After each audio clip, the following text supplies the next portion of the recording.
नमस्कार.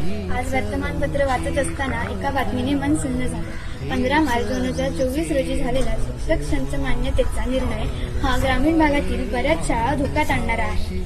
त्यामुळे बऱ्याच शाळा शून्य शिक्षकही होतील व पर्यायाने बंदही पडतील. गोरगरीब व सर्वसामान्य जनतेसाठी आधार असणाऱ्या माझ्या मराठी शाळा जर बंद पडल्या तर मुलांना शिक्षणासाठी पायपीट करावी लागेल व पालकांना आर्थिक भुर्दंड सोसावा लागेल.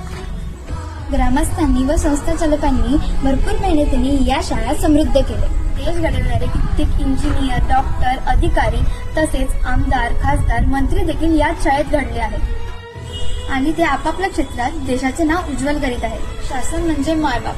शासनाने आम्हा विद्यार्थ्यांसाठी पोषण आहारापासून ते शिष्यवृत्तीपर्यंत अनेक योजना आहेत. त्यामुळे माझे मायबाप शासनाला व पर्यायाने शिक्षण मंत्री व मुख्यमंत्री यांना हात जोडून विनंती करत आहेत की आपण मराठी शाळा व माध्यमिक शाळांना पुरेसे शिक्षण द्यावे. अटी शिथिल करून पुन्हा एकदा आम्हा विद्यार्थ्यांना घडवण्यात मुलाचा वाटा असणाऱ्या माझ्या मराठी व माध्यमिक शाळांना नवसंजीवनी द्यावी. मला खात्री आहे की आपले संवेदनशील व गतिमान शासन नक्कीच माझ्या हाकेला प्रतिसाद देईल. शाळा वाचवा, शिक्षण वाचवा. शाळा वाचवा, शिक्षण वाचवा.